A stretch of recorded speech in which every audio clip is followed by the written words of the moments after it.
Deuteronomy 10. At that time, the Lord said to me, chisel out 2 stone tablets like the first ones. Also make a wooden ark, a sacred chest to store them in. Come up to me on the mountain, and I will write on the tablets the same words that were on the ones you smashed. Then place the tablets in the ark. So I made an ark of acacia wood and cut 2 stone tablets like the first two.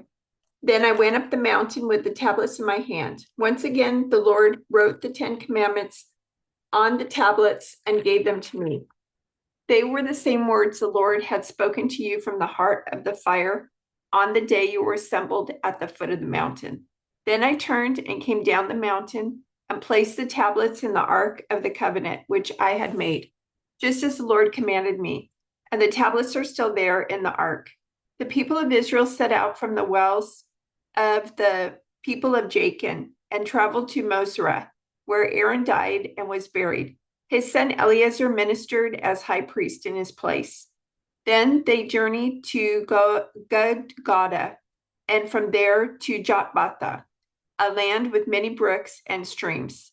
At that time, the Lord set apart the tribe of Levi to carry the ark of the Lord's covenant, and to stand before the Lord as his ministers, and to pronounce his blessings in his name. These are their duties to this day. That is why the Levites have no share of property or possession of land among the other Israelite tribes. The Lord himself is their special possession, as the Lord your God told them. As for me, I stayed on the mountain in the Lord's presence for 40 days and nights, as I had done the first time. And once again, the Lord said, once again, the Lord listened to my pleas and agreed not to destroy you. Then the Lord said to me, get up and resume the journey and lead the people to the land I swore to give to their ancestors so they may take possession of it. And now, Israel, what does the Lord your God require of you? He requires only that you fear the Lord your God and live in a way that pleases him and love him and serve him with all your heart and soul. And you must also obey the Lord's commands and decrees that I am giving you today for your own good. Look, the highest heavens and the earth and everything in it all belong to the Lord your God. Yet the Lord chose your ancestors as the objects of his love, and he chose you, their descendants, above all other nations, as is evident today. Therefore, change your hearts and stop being stubborn. For the Lord your God is the God of gods and Lord of lords. He is the great God, the mighty and awesome God, who shows no partiality and cannot be bribed. He ensures that orphans and widows receive justice. He shows love to the foreigners living among you and gives them food and clothing. So you too must show love to foreigners, for you yourselves were once foreigners in the land of Egypt. You must fear the Lord your God and worship him and cling to him. Your oaths must be in his name alone. He alone is your God, the only one who is worthy of your praise, the one who has done these mighty miracles that you have seen with your own eyes. When your ancestors went down into Egypt, there were only 70 of them. But now the Lord your God has made you as numerous as the stars in the sky. You must love the Lord your God and always obey his requirements, decrees, regulations, and commands. Keep in mind that I am not talking now to your children who have never experienced the discipline of the Lord your God or seen his greatness and his strong hand and powerful arm. They didn't see the miraculous signs and wonders he performed in Egypt against Pharaoh and all his land. They didn't see what the Lord did to the armies of Egypt and to their horses and chariots, how he drowned them in the Red Sea as they were chasing you. He destroyed them, and they have not recovered to this very day. Your children didn't see how the Lord cared for you in the wilderness until you arrived here.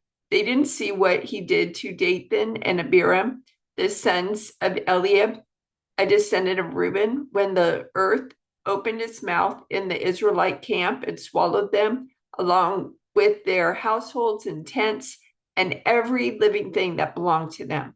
But you have seen the Lord perform all these mighty deeds with your own eyes. Therefore, be careful to obey every command I am giving you today, so you may have strength to go in and take over the land you are about to enter. If you obey, you will enjoy a long life in the land the Lord swore to give to your ancestors and to you, their descendants, a land flowing with milk and honey. For the land you are about to enter and take over is not like the land of Egypt from which you came, where you planted your seed and made irrigation ditches with your foot, as in a vegetable garden. Rather, the land you will soon take over is a land of hills and valleys with plenty of rain, a land that the Lord your God cares for. He watches over it through each season of the year. If you carefully obey the commands I am giving you today, and if you love the Lord your God and serve him with all your heart and soul, then he will send the rains in their proper seasons, the early and late rains, so you can bring in your harvest of grain, new wine, and olive oil. He will give you lush pasture land for your livestock, and you yourselves will have all you want to eat. But be careful, don't let your heart be deceived, so that you turn away from the Lord and serve and worship other gods. If you do, the Lord's anger will burn against you. He will shut up the sky and hold back the rain, and the ground will fail to produce its harvest. Then you will quickly die in that good land the Lord is giving you. So commit yourselves wholeheartedly to these words of mine. Tie them to your hands and wear them on your forehead as reminders. Teach them to your children. Talk about them when you are at home and when you are on the road, when you are going to bed and when you are getting up. Write them on the doorposts of your house and on your gates, so that as long as the sky remains above the earth, you and your children may flourish in the land the Lord swore to give your ancestors. Be careful to obey all these commands I am giving you. Show love to the Lord your God by walking in his ways, holding tightly to him. Then the Lord will drive out all the nations ahead of you, though they are much greater and stronger than you, and you will take over their land. Wherever you set foot, that land will be yours. Your frontiers will stretch from the wilderness in the south to Lebanon in the north, and from the Euphrates River in the east to the Mediterranean Sea in the west. No one will be able to stand against you, for the Lord your God will cause the people to fear and dread you, as he promised, wherever you go in the whole land. Look, today I'm giving you the choice between a blessing and a curse. You will be blessed if you obey the commands of the Lord your God that I am giving you today, but you will be cursed if you reject the commands of the Lord your God and turn away from him and worship gods you have not known before. When the Lord your God brings you into the land and helps you take possession of it, you must pronounce the blessing at Mount Gerizim and the curse at Mount Ebal. These two mountains are west of the Jordan River in the land of the Canaanites, who live in the Jordan Valley, near the town of Gilgal, not far from the oaks of Moreh. For you are about to cross the Jordan River to take over the land the Lord your God is giving you. When you take that land and are living in it, you must be careful to obey all the decrees and regulations I'm giving you today. These are the decrees and regulations you must be careful to obey when you live in the land that the Lord, the God of your ancestors, is giving you. You must obey them as long as you live. When you drive out the nations that live there, you must destroy all the places where they worship their gods, high on the mountains, up on the hills, and under every green tree. Break down their altars and smash their sacred pillars. Burn their Asherah poles and cut down their carved idols. Completely erase the names of their gods. Do not worship the Lord your God in the way these pagan people worship their gods. Rather, you must seek the Lord your God at the place of worship he himself will choose from among all the tribes, the place where his name will be honored. There you will bring your burnt offerings, your sacrifices, your tithes, your sacred offerings, your offerings to fulfill a vow, your volunteer offerings, and your offerings of the firstborn animals of your herds and flocks.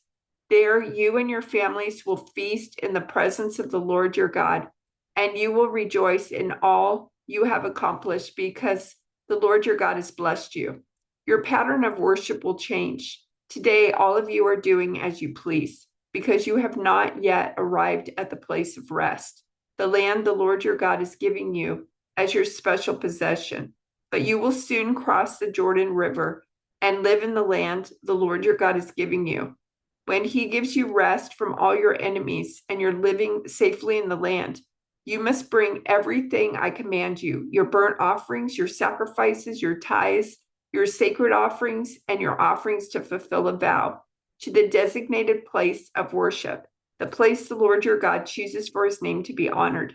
You must celebrate there in the presence of the Lord your God with all your sons and daughters and all your servants, with your sons and daughters and all your servants. And remember to include the Levites who live in your towns, for they will receive no allotment of land among you. Be careful not to sacrifice your burnt offerings just anywhere you like. You may do so only at the place the Lord will choose within one of your tribal territories.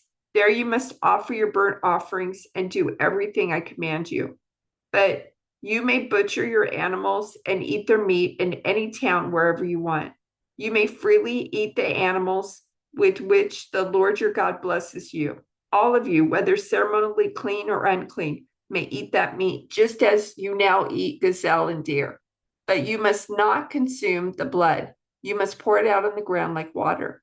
But you may not eat your offerings in your hometown, neither the tithe of your grain and new wine and olive oil, nor the firstborn of your flocks and herds, nor any offering to fulfill a vow, nor your voluntary offerings, nor your sacred offerings. You must eat these in the presence of the Lord your God at the place he will choose. Eat them there with your children, your servants, and the Levites who live in your towns, celebrating in the presence of the Lord your God in all you do. And be very careful never to neglect the Levites as long as you live in your land. When the Lord your God expands your territory as he has promised, and you have the urge to eat meat, you may freely eat meat wherever you want. It might happen that the designated place of worship, the place the Lord your God chooses for his name to be honored, is a long way from your home.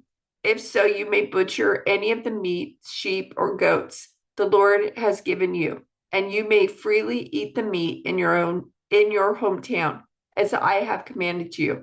Anyone, whether ceremonially clean or unclean, may eat that meat, just as you do now with gazelle and deer, but never consume the blood, for the blood is the life, and you must not consume the lifeblood with the meat. Instead, pour out the blood on the ground like water. Do not consume the blood, so that all may go well with you and your children after you, because you will be doing what pleases the Lord. Take your sacred gifts and your offerings given to fulfill a vow to the place the Lord chooses. You must offer the meat and blood of your burnt offerings on the altar of the Lord your God. The blood of your other sacrifices must be poured out on the altar of the Lord your God, but you may eat the meat. Be careful to obey all my commands so that it will go well with you and your children after you, because you will be doing what is good and pleasing to the Lord your God. When the Lord your God goes ahead of you and destroys the nations you drive them out and live in their land, do not fall into the trap of following their customs and worshiping their gods. Do not inquire about their gods, saying, how do these nations worship their gods? I want to follow their example. You must not worship the Lord your God the way the other nations worship their gods, for they perform for their gods every detestable act that the Lord hates. They even burn their sons and daughters as sacrifices to their gods. So be careful to obey all the commands I give you. You must not add anything to them or subtract anything from them.